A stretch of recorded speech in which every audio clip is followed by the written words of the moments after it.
sip from the bottle. Imagine, the glassmaker from Austria invites you to have the first sip from the bottle, because it has a very interesting effect, and let me introduce what the effect is. Have another sip of water and check the surface of your tongue.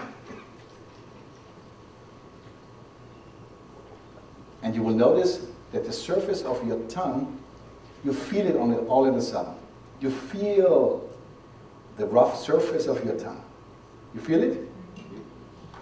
How many sips of water did you have in your life and never paid attention to this little detail? Let me explain why you feel the surface of your tongue. It's because this sip of water, very simply, diluted your creamy saliva. You would say this little lip is a design gimmick. Have your first sip of water from this wonderful designed glass, 1958, and pay attention when you put the glass on your lips, you move back, your tongue tip curls.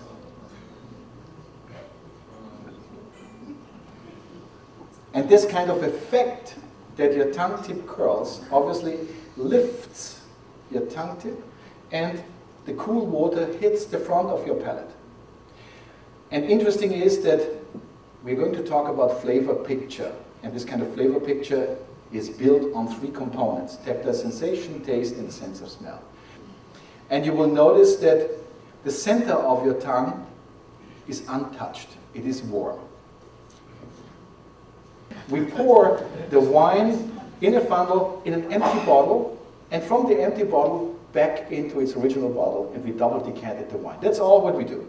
Nothing else. And this kind of double decanting aerates the wine and brings the wine to life, elevates the aromas, takes away the yeast aromas, which sometimes have a little smell, and makes the wine beautifully soft.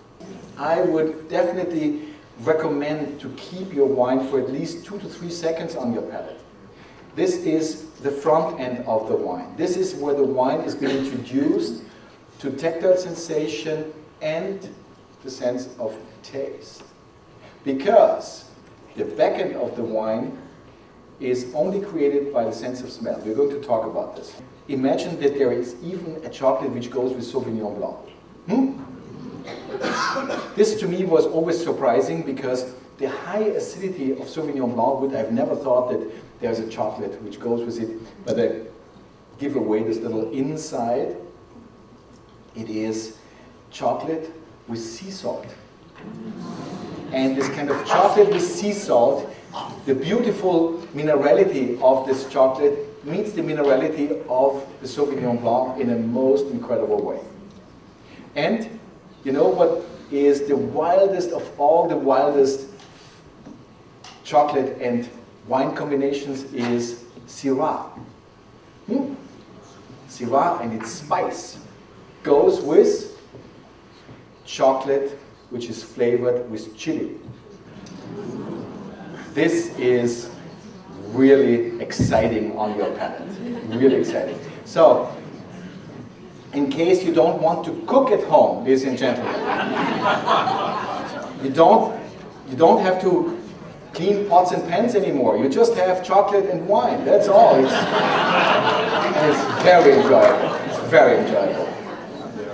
The 2010, is not written here, that we will have later, is one of the harvests that I like a lot, like 2008, like this 2013, because are able in producing elegant wines. There is always a little bit of acidity and the tannin that can disturb you.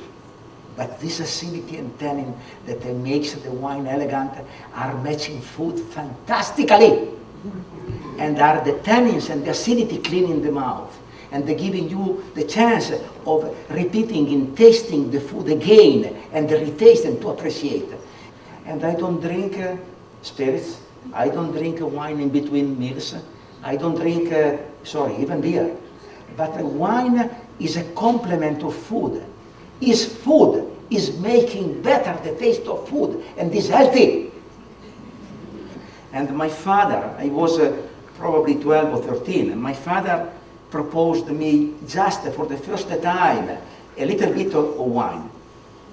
And my grandmother was absolutely against the culture, especially of a grandmother, was to stop, to prohibit, not to give the chance the children to start drinking.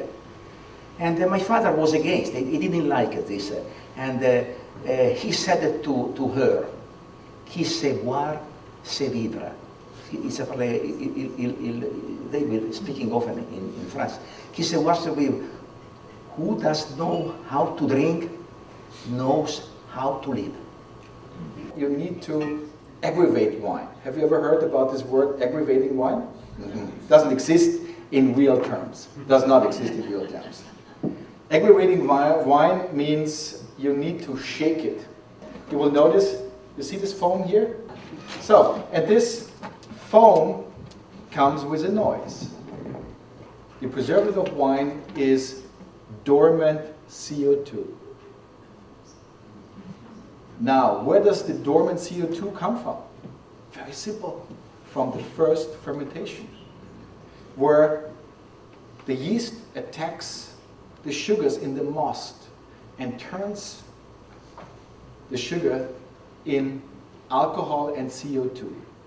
This kind of CO2 comes with a taste, which is sour and astringent. Therefore, we have double decanted the wine to reduce this kind of sourness and astringency, but to open the bottle of wine 24 hours before consumption. Has the same effect. You don't need aerators, you don't need a decanter, you just need to be organized.